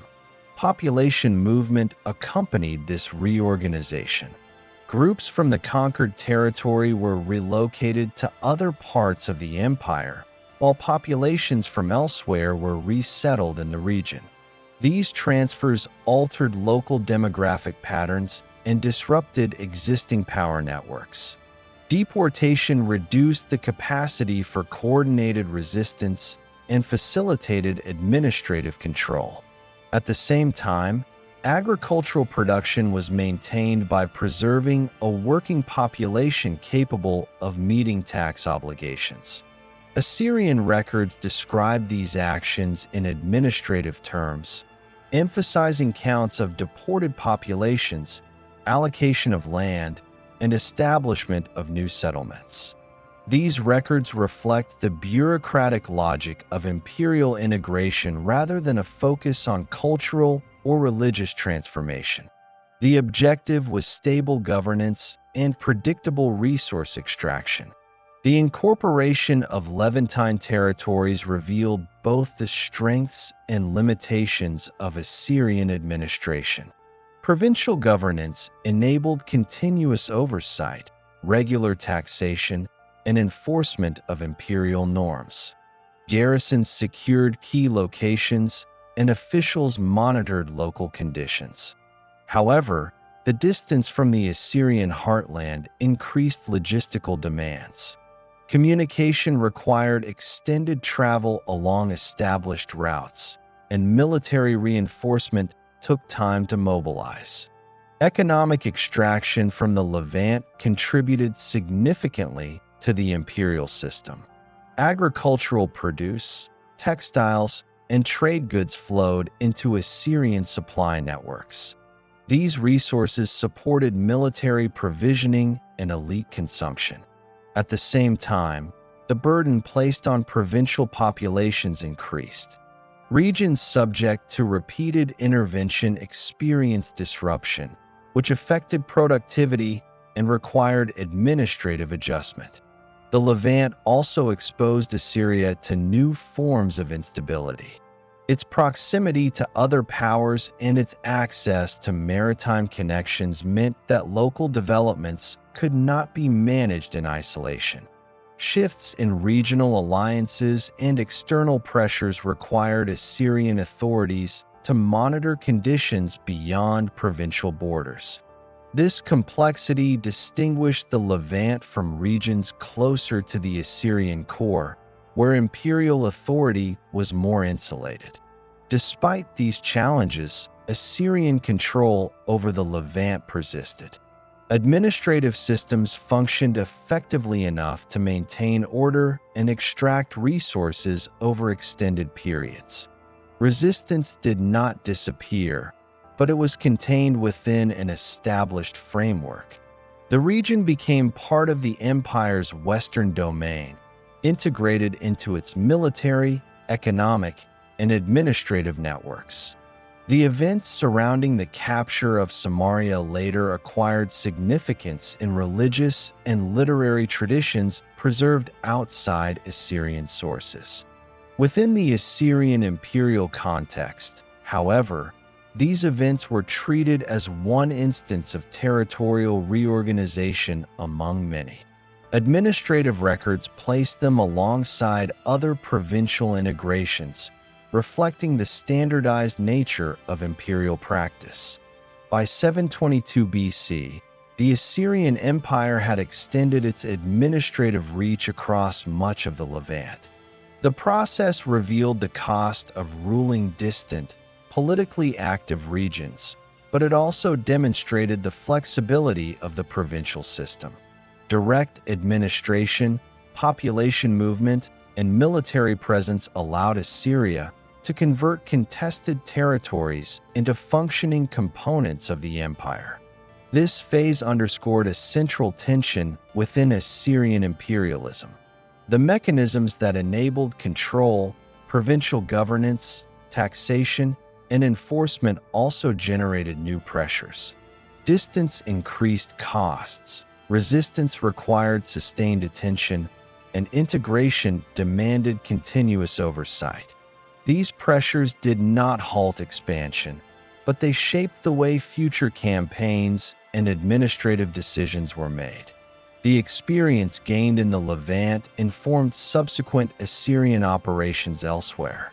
It demonstrated that administrative integration could succeed even in complex regions, provided sufficient resources were committed. At the same time, it highlighted the cumulative strain imposed by ruling far-flung territories. In 722 BC, Assyrian authority entered a phase defined by consolidation under conditions of persistent instability. The imperial system established in the previous decades was now extensive, administratively sophisticated, and militarily effective. At the same time, the scale of the empire created recurring challenges that no single campaign or reform could fully resolve. This period is characterized by the coexistence of imperial strength and continual resistance, revealing the structural tension between expansion and long-term control. By this point, Assyria governed a vast territory through a network of provinces, garrisons, and administrative officials. Provincial taxation, labor obligations, and population management were functioning across much of the empire. Military forces were capable of operating simultaneously in multiple regions, and communication networks connected distant provinces to the central administration. These systems allowed Assyria to maintain authority over a diverse and geographically dispersed population. Despite these capabilities, rebellion did not disappear. Instead, it became a persistent feature of imperial rule. Resistance occurred not only in newly annexed territories, but also in regions that had been under Assyrian control for extended periods. Revolts varied in scale and intensity, ranging from localized disturbances to coordinated uprisings involving multiple cities or regions. Each episode required a response, consuming resources and attention. One factor contributing to this pattern was the uneven impact of imperial administration. While provincial governance provided stability in many areas, it also imposed consistent demands on subject populations. Taxation, labor service, and military provisioning were predictable but burdensome. In regions where economic output fluctuated due to environmental conditions, trade disruption, or prior conflict, meeting these obligations became difficult.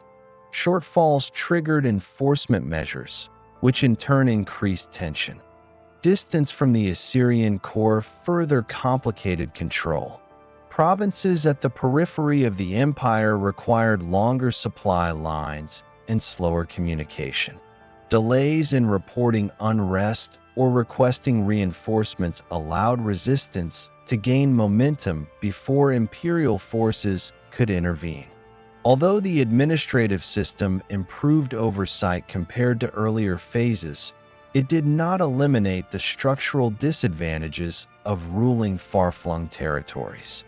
During this period, Assyrian military operations were increasingly reactive.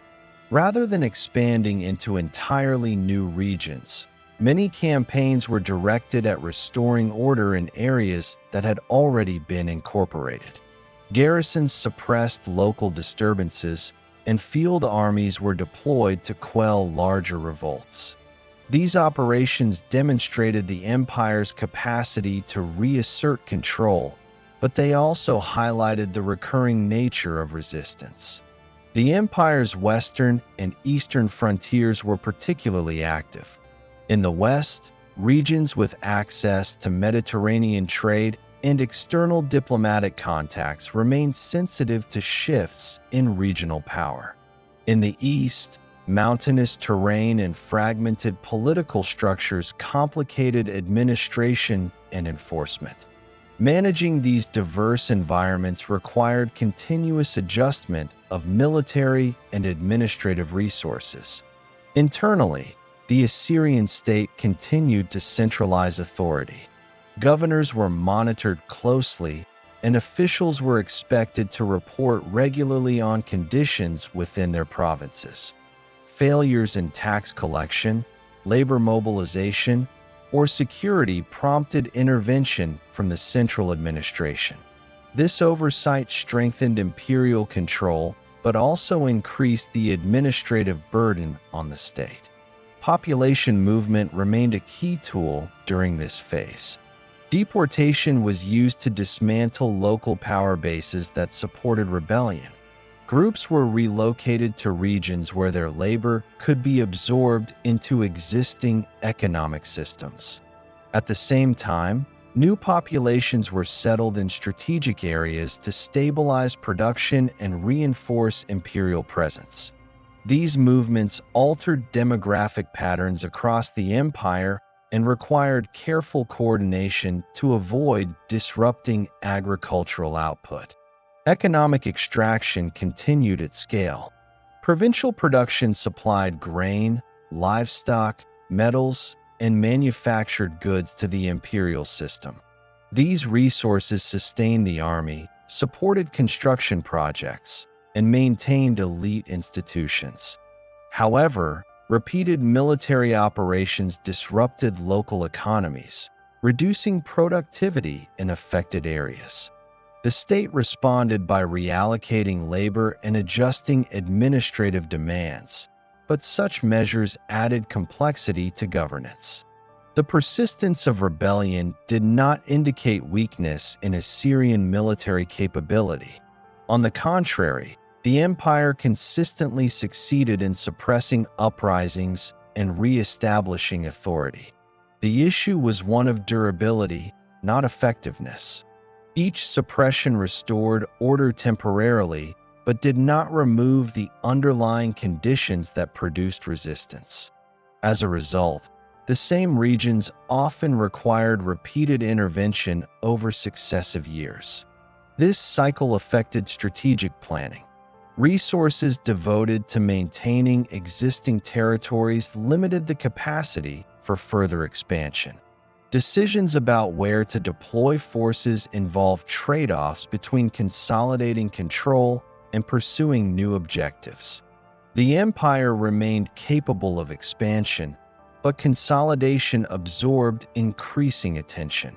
Urban development within the Assyrian heartland continued during this period.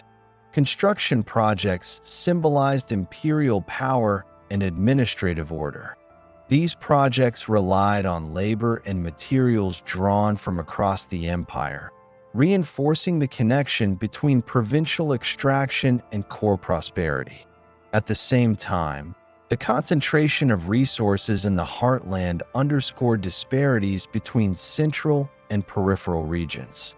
Elite coordination within the state became increasingly important. Military commanders, governors, and administrators operated within a complex hierarchy that required constant communication and cooperation. The scale of the empire magnified the consequences of mismanagement or delay. Effective coordination allowed the state to function despite recurring challenges, but it also demanded sustained administrative effort. The experience of this period demonstrated that imperial success generated its own instability. Expansion increased the number of populations subject to Assyrian rule, each with distinct local conditions. Administrative systems could manage this diversity to a degree, but they could not eliminate friction. Rebellion became an ongoing condition of the empire rather than an exceptional crisis. By 705 BC, Assyria remained the dominant power in the Near East. Its administrative and military systems were intact, and its authority extended across a vast territory. However, the pattern of permanent rebellion revealed a fundamental constraint. Control required constant reinforcement, and the costs of maintaining order rose with each additional province.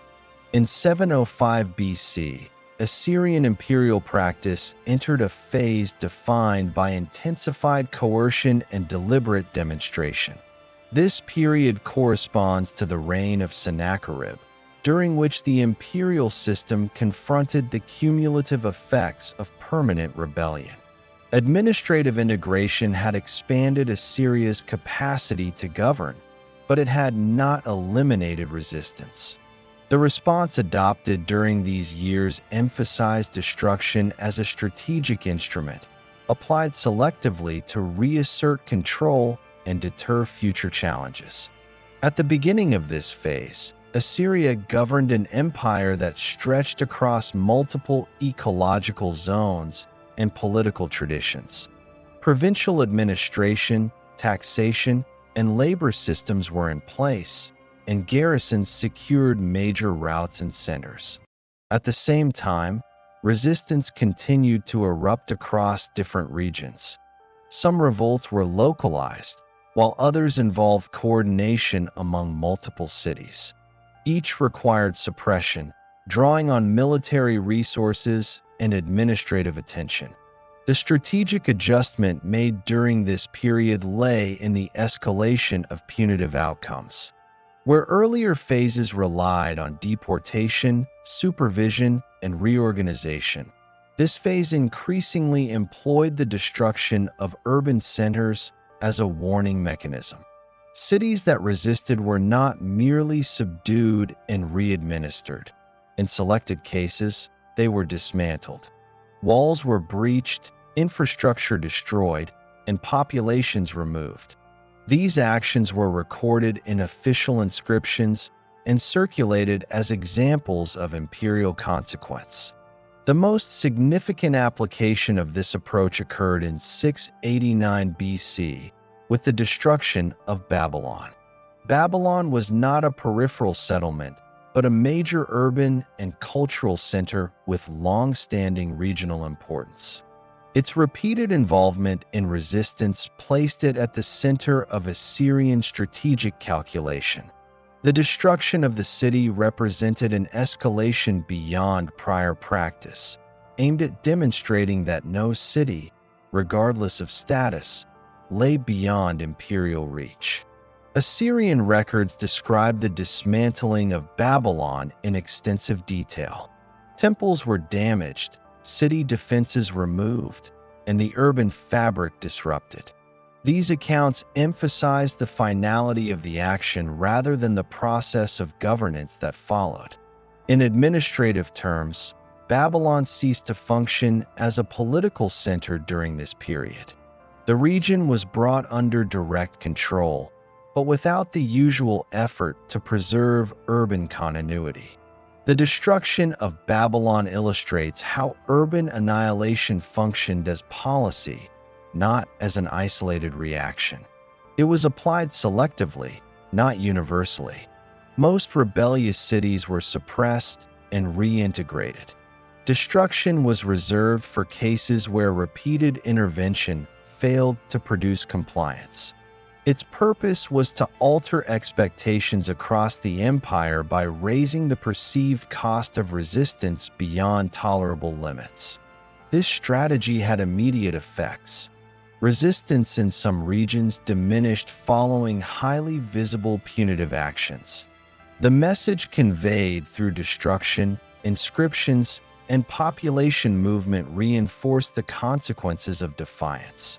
In this sense, destruction operated as a form of communication within the imperial system, substituting spectacle for prolonged administrative engagement. At the same time, this approach introduced new risks. Urban centers were critical nodes in administrative and economic networks.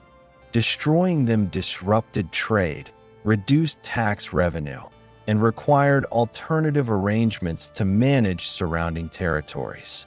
The short-term deterrent effect had to be balanced against the long-term costs of removing productive and symbolic centers from the imperial system. Military operations during this period remained extensive. Campaigns were conducted across the western and eastern regions of the empire, addressing uprisings and reinforcing control. Garrisons were strengthened, and field armies were deployed to suppress coordinated resistance.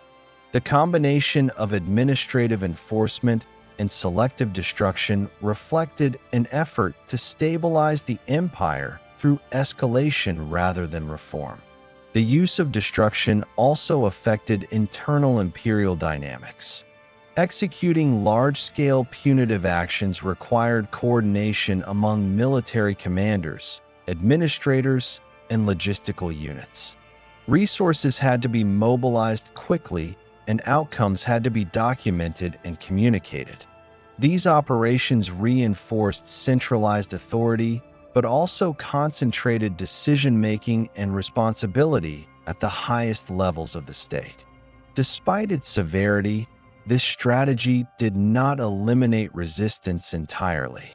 Some regions adapted by delaying confrontation, shifting alliances, or exploiting moments of reduced military presence.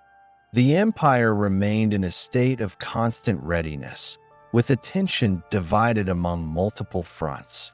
Destruction reduced the number of repeat offenders in certain areas, but did not remove the structural causes of resistance inherent in ruling a vast and diverse empire. The emphasis on punitive demonstration also affected legitimacy within the imperial system. Administrative rule depended not only on enforcement, but on the cooperation of local elites and populations.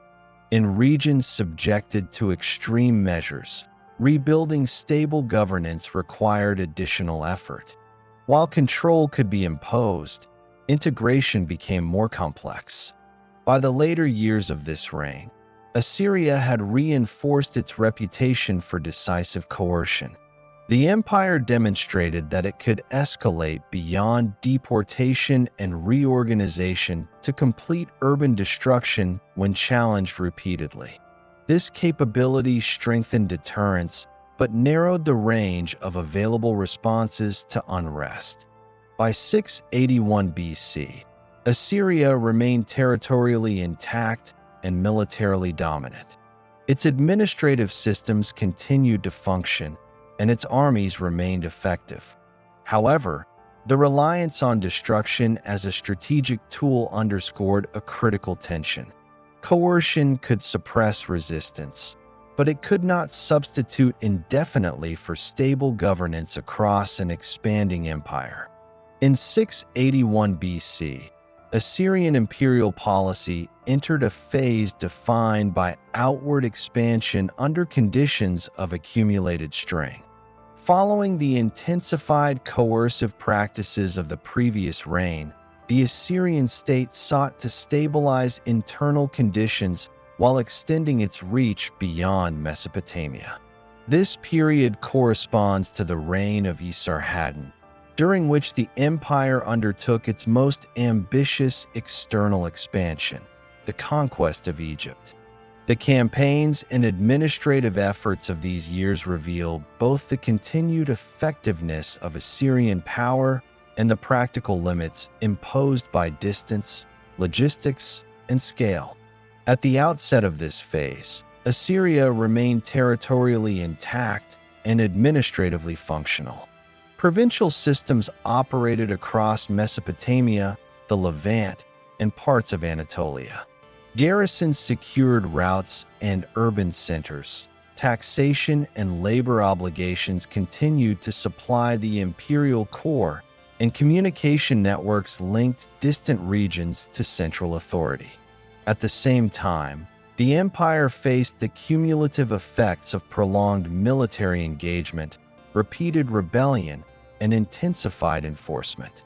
Stabilization within the core regions required sustained attention even as new objectives emerged beyond them. Egypt presented a distinct strategic challenge.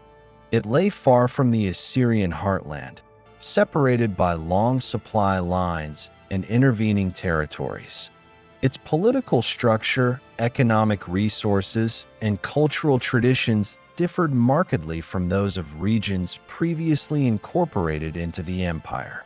Control of Egypt offered significant advantages: access to grain surpluses, prestige associated with dominance over an ancient kingdom, and the neutralization of a potential source of support for Levantine resistance. These considerations made Egypt a focal point of Assyrian strategic planning during this period. Military operations against Egypt intensified in the late 670s BC. Assyrian forces advanced through the Levantine corridor and into the Nile Valley, overcoming logistical challenges through coordinated movement, provisioning, and the use of established routes. In 671 BC, Assyrian armies captured Memphis, marking the first successful Assyrian penetration into the Egyptian core. This event represented the greatest territorial extension achieved by the Assyrian Empire. Following the capture of Memphis, Assyrian authority was imposed through a combination of military presence and administrative oversight. Local rulers were retained under supervision, and garrisons were stationed at key locations to enforce compliance. The objective was not immediate provincial reorganization on the Mesopotamian model, but the establishment of a controllable system that secured Assyrian interests with minimal administrative investment. This approach reflected both the value of the territory and the recognition of its distance from the imperial core. The Egyptian campaign demonstrated the continued operational capacity of the Assyrian military. Forces were able to conduct sustained operations far from Mesopotamia, coordinate across multiple regions, and achieve decisive outcomes against established polities. At the same time, the campaign exposed the logistical fragility inherent in such distant control. Supplying garrisons, maintaining communication, and responding to resistance required resources and time that exceeded those needed in nearer provinces. Resistance in Egypt did not cease following the initial conquest. Local power structures adapted to Assyrian presence, and challenges to authority emerged as soon as military pressure eased. Reasserting control required repeated intervention, diverting attention and resources from other regions of the empire. The necessity of maintaining a military presence in Egypt added a new layer of obligation to an already complex imperial system. Administrative integration during this phase remained selective. Assyrian officials monitored conditions and collected resources, but Egypt was not fully reorganized into standard provinces comparable to those in Mesopotamia or the Levant. The state relied on supervision rather than direct bureaucratic incorporation. This limited administrative footprint reduced immediate costs, but increased dependence on military enforcement. The Egyptian expansion also affected Assyria's broader strategic posture.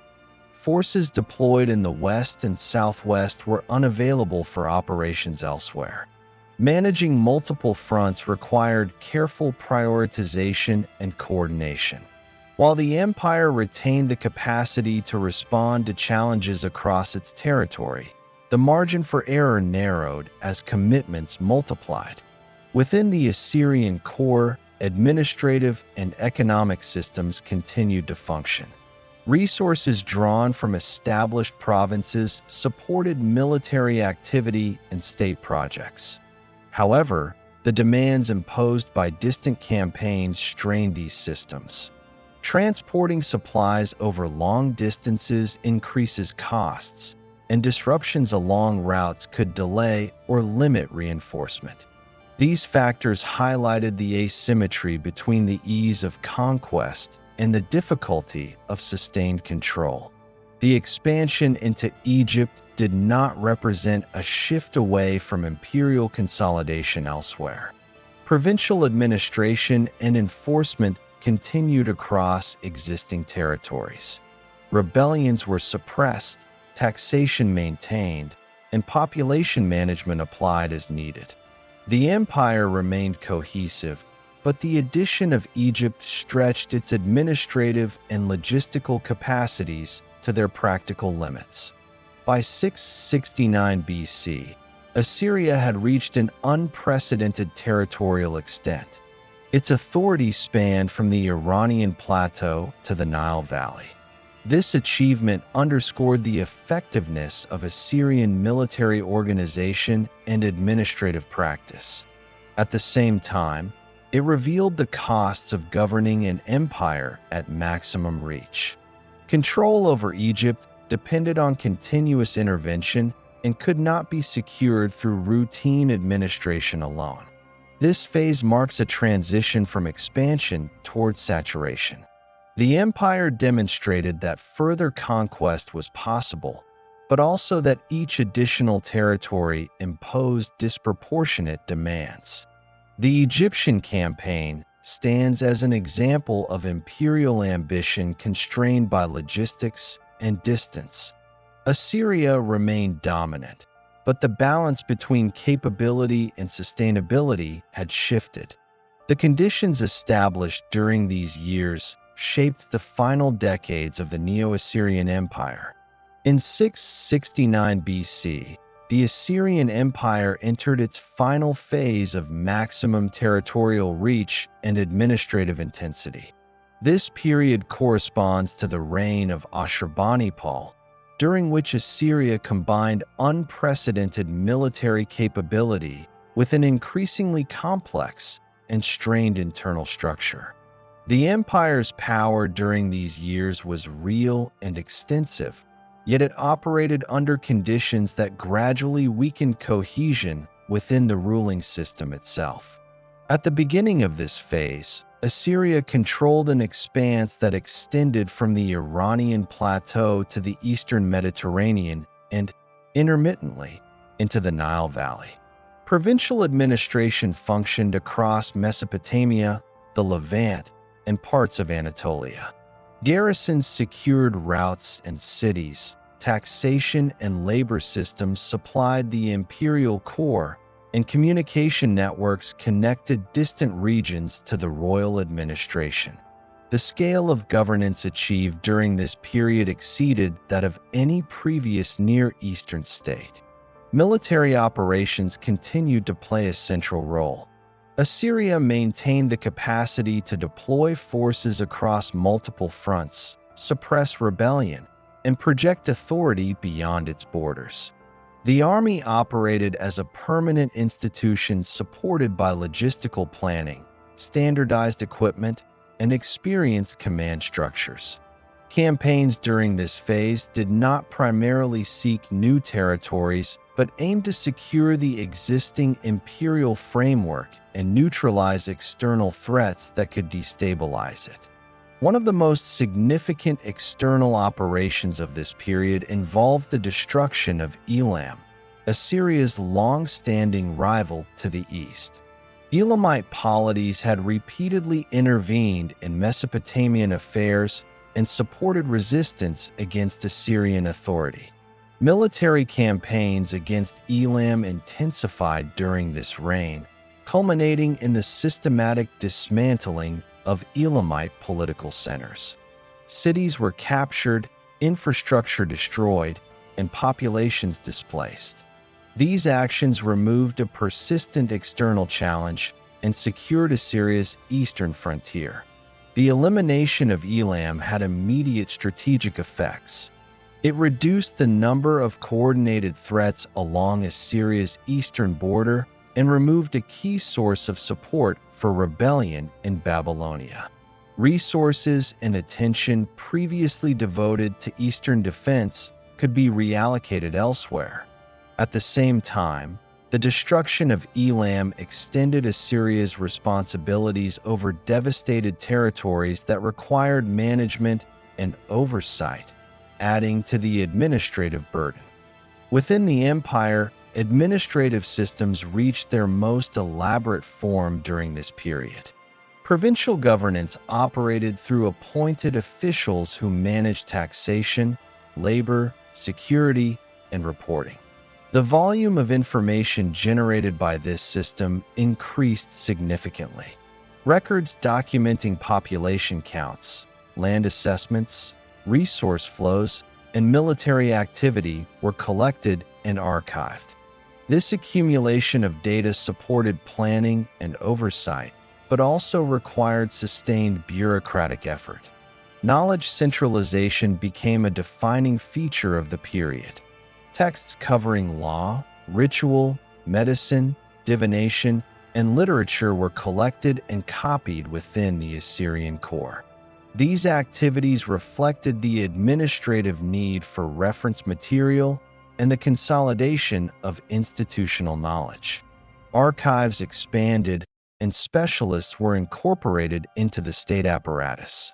This concentration of knowledge enhanced the state's capacity to manage complexity, but also increased dependence on centralized institutions. Despite these strengths, internal pressures intensified. The sheer scale of the empire required constant coordination among military commanders, governors, and court officials. Decisions affecting one region often had consequences elsewhere. Delays, miscommunication, or administrative failure could produce cascading effects. The margin for error narrowed as commitments multiplied. Succession arrangements during this period introduced a critical source of instability. Authority within the empire was distributed among multiple members of the ruling house, each assigned control over different regions.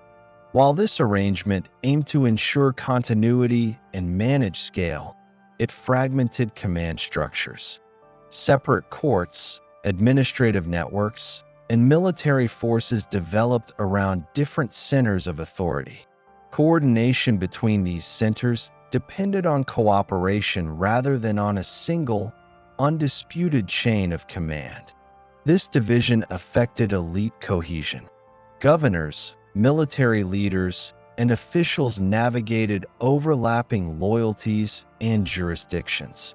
Rivalries emerged not from ideological disagreement, but from competition over resources, authority, and precedence. The administrative system continued to function, but its internal alignment weakened. Decisions increasingly reflected regional priorities rather than unified imperial strategy. Babylonia remained a focal point of tension. Its economic importance, cultural status, and history of resistance made it a persistent challenge. Although Assyrian authority was enforced, maintaining control required ongoing attention.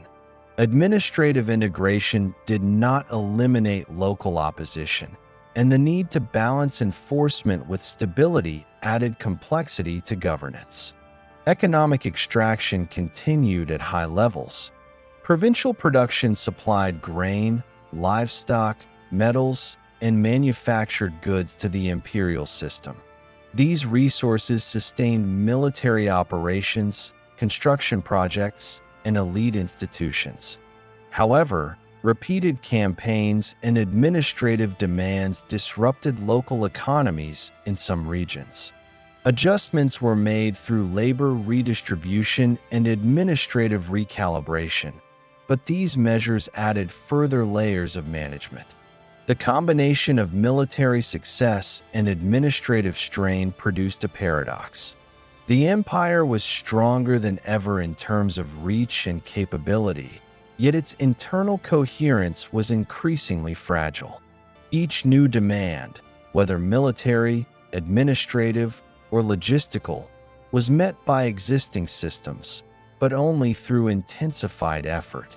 Resilience depended on constant coordination across a vast and diverse imperial space. By the later years of this reign, Assyria had reached the apex of its power. External threats were contained, and internal administration remained operational. At the same time, the structural conditions for fracture were in place. Divided authority, elite competition, and administrative overload reduced the capacity for a unified response to future crises. By 627 BC, the Assyrian Empire remained intact, but its stability rested on a complex and tightly balanced system. The destruction of external rivals and the concentration of knowledge enhanced imperial strength, yet they did not resolve internal fragmentation. The mechanisms that had enabled expansion and control now operated at maximum capacity, leaving little margin for adaptation. In 627 BC, the Assyrian imperial system entered a phase of irreversible breakdown. The state did not collapse immediately, nor did its institutions cease to function at once. Instead, the mechanisms that had sustained imperial control, central authority, administrative coordination, and military responsiveness began to fail under the combined pressure of internal division and external challenge. This period is defined by systemic failure, not by a single decisive event. The immediate trigger for instability was the loss of effective central coordination. With the death of the reigning ruler, the imperial structure that depended on continuous oversight fractured. Multiple power centers emerged within the state, each commanding administrative and military resources. Authority became contested rather than hierarchical. Orders issued from one center were not uniformly enforced elsewhere, and the flow of information that had previously linked provinces to the core became disrupted. Civil conflict followed. Competing Assyrian factions mobilized troops, diverted resources, and contested control over key cities and regions. These struggles did not represent a rejection of imperial institutions, but rather their fragmentation. Provincial governors and military commanders aligned with different claimants, fracturing the unified command structure on which imperial enforcement depended. As forces were redirected inward, frontier regions were left exposed. Administrative breakdown compounded the problem. Tax collection became irregular as provinces withheld resources or redirected them to local power holders. Labor obligations were disrupted by insecurity and by the diversion of manpower into internal conflict. Communication networks deteriorated as couriers could no longer travel safely or reliably across contested territory. The central administration lost visibility into conditions across the empire, limiting its ability to respond effectively. Military capacity, though still formidable in isolation, became strategically ineffective.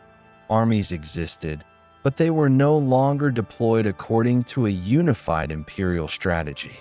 Units loyal to different factions operated independently, sometimes in opposition to one another.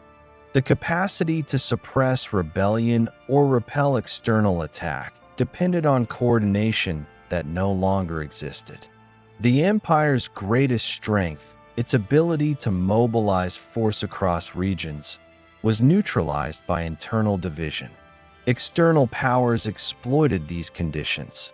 Long-standing rivals and newly organized groups recognized the weakening of Assyrian control and moved to assert their own interests. In the east, the Medes advanced into territories that Assyria could no longer defend effectively. In the south, Babylonian forces reasserted independence and expanded their influence. These advances were not sudden invasions of a stable empire, but opportunistic incursions into a system already in collapse.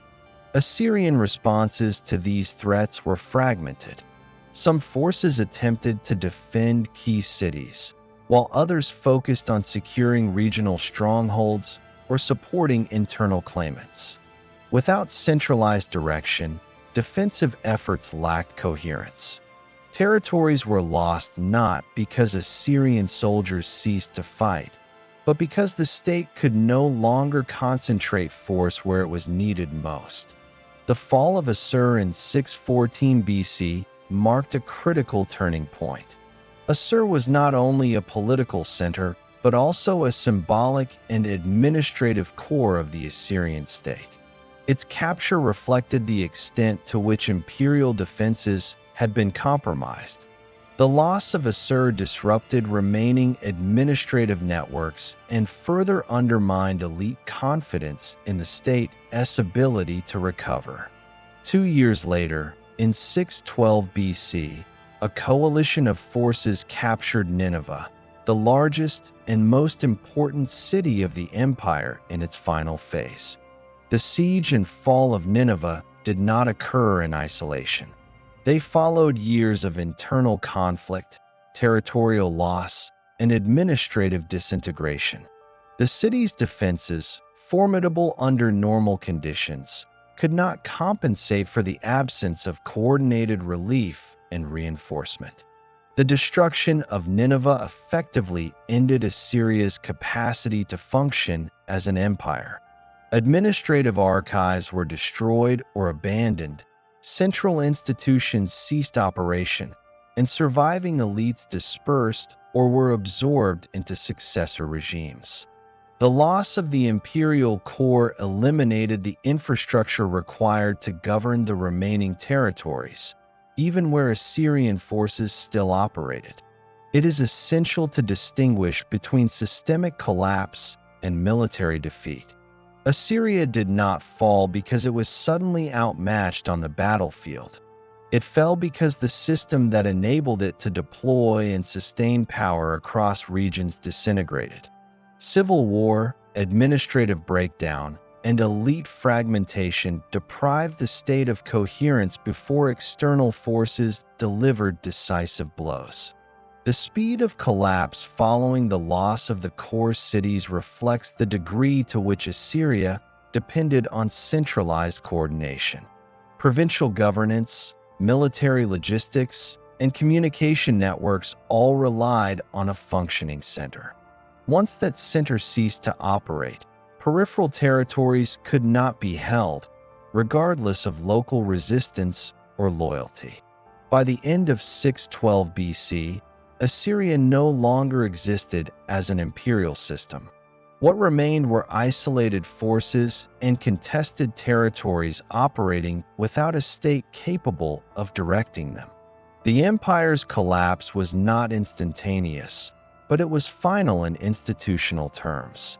The mechanisms that had sustained Assyrian dominance for 3 centuries had ceased to function. This phase demonstrates that the end of the Assyrian Empire was the outcome of cumulative structural failure. External enemies exploited weakness, but they did not create it. Internal fragmentation undermined coordination, administration, and military effectiveness, leaving the state unable to respond as a unified entity. The fall of Assur and Nineveh was decisive not because they were unexpected, but because the system required to survive their loss no longer existed. After 612 BC, the Assyrian Empire no longer existed as a functioning imperial system. The fall of the core cities had eliminated centralized administration, coordinated command, and the institutional mechanisms required to govern territory. What followed over the next 3 years was not a collapse in the structural sense, but terminal resistance. The final attempts by remaining Assyrian forces and elites to preserve statehood in the absence of an imperial center. Following the destruction of Nineveh, Assyrian authority fragmented into isolated military and political remnants. Surviving forces withdrew westward toward regions still capable of supporting organized resistance. Administrative continuity was minimal. Provincial governance had ceased, archives were destroyed or abandoned, and the communication networks that once connected distant territories to the core no longer functioned. Control over land depended entirely on local military capacity rather than on imperial institutions. The last significant Assyrian stronghold emerged at Haran, located in Upper Mesopotamia. Haran had long served as an important urban and strategic center, positioned along major routes linking Anatolia, Syria, and Mesopotamia. Its location made it a practical refuge for remaining Assyrian forces. By this stage, however, Haran functioned not as a capital of empire, but as the seat of a residual regime attempting to assert continuity without the administrative infrastructure that had once sustained Assyrian power. From Haran, Assyrian leaders sought to regroup and maintain resistance against advancing enemies. Military operations during this period were defensive and limited in scope. The objective was no longer imperial recovery or territorial control, but survival. Forces attempted to hold key routes and urban centers where possible, relying on remaining manpower and resources. These efforts were constrained by the loss of tax systems, labor organization, and supply networks that had previously supported large-scale operations. External pressure intensified. The Babylonian and Median forces that had participated in the destruction of Assyria's core continued to advance, consolidating control over former Assyrian territories. These powers did not encounter a coherent imperial defense. Instead, they faced isolated pockets of resistance operating without coordination. Each engagement further reduced Assyria's remaining capacity to function as a state. In 609 BC, Harran fell. This event marked the formal end of Assyrian statehood. With the loss of Harran, no Assyrian-controlled urban center remained from which authority could be exercised. There was no administrative apparatus to relocate, no court to reorganize, and no provincial system to reconstitute. Unlike earlier periods of Assyrian contraction, there was no surviving institutional core capable of renewal. The final defeat differed fundamentally from earlier setbacks in Assyrian history. In previous centuries, territorial loss had been followed by recovery because the state's administrative and ideological center remained intact. In 609 BC, that center no longer existed. The empire had already collapsed structurally. Harran's fall eliminated the last possibility of political continuity. No Assyrian successor state emerged after this date. Unlike Babylonian or Egyptian polities, which experienced repeated cycles of conquest and revival, Assyria did not reconstitute itself as an independent kingdom. Former Assyrian territories were absorbed into successor empires, primarily Babylonian and later Median-controlled domains. Assyrian elites were displaced, integrated into new administrations, or eliminated. The Assyrian political identity ceased to exist as a sovereign force. The absence of an Assyrian successor was not accidental. The Assyrian state had been highly centralized. Authority, administration, and legitimacy were concentrated in the imperial core. When that core was destroyed, there were no parallel institutions capable of sustaining independence elsewhere. Provincial administrations were extensions of the center, not autonomous entities. Once the center vanished, the provinces could not function independently. While Assyrian political authority ended, Assyrian imperial systems did not disappear. Administrative practices developed during the Neo-Assyrian period: provincial governance, standardized taxation, population relocation, intelligence reporting, and road-based communication were adopted and adapted by successor states. The Babylonian and later Achaemenid administrations incorporated many of these mechanisms into their own systems of rule. Military organization also left a lasting imprint. The concept of a permanent, centrally supplied army capable of operating across multiple regions influenced later imperial models. Logistics, standardized equipment, and command hierarchies developed under Assyrian rule shaped Near Eastern warfare beyond the empire's lifespan. Cultural and intellectual legacies persisted as well. Assyrian archives, though damaged or dispersed, preserved texts that were copied and transmitted in later periods. Knowledge collected and organized during the final century of Assyrian rule continued to circulate within Mesopotamian scholarly traditions. While the Assyrian kingship ended, Assyrian intellectual contributions survived within broader Near Eastern culture. The end of the Neo-Assyrian Empire thus represents a clear distinction between destruction and legacy. The state itself was extinguished in 609 BC, leaving no political successor. At the same time, the systems it created outlived it, shaping the structure of later empires. Assyria's fall did not erase its influence, it transferred it. By separating the final years of resistance from the earlier process of collapse, this phase clarifies how Assyria ended. The empire did not vanish suddenly in 612 BC, nor did it recover after losing its core. It ceased to exist as a political entity only after the last center of resistance fell. The destruction of Haran closed the final chapter of Assyrian statehood. What remained was not an empire, but a historical legacy embedded in the administrative and military practices of the ancient Near East.